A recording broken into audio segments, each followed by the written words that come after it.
માળિયા ટીનાના તથા ગીરના ગામોમાં મેઘરાજાની એન્ટ્રી। કડાકા ભડાકા સાથે મેઘરાજા મન મૂકીને વરસ્યા છે। તાલુકાભરમાં સારો વરસાદ પડ્યો છે।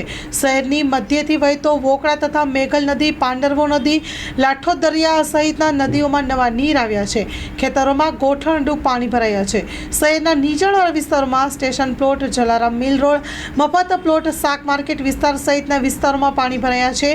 મેઘ મહેરથી ધરતીપુત્રોમાં આનંદ, તો આમ લોકોને ગરમીમાંથી રાહત મળી છે।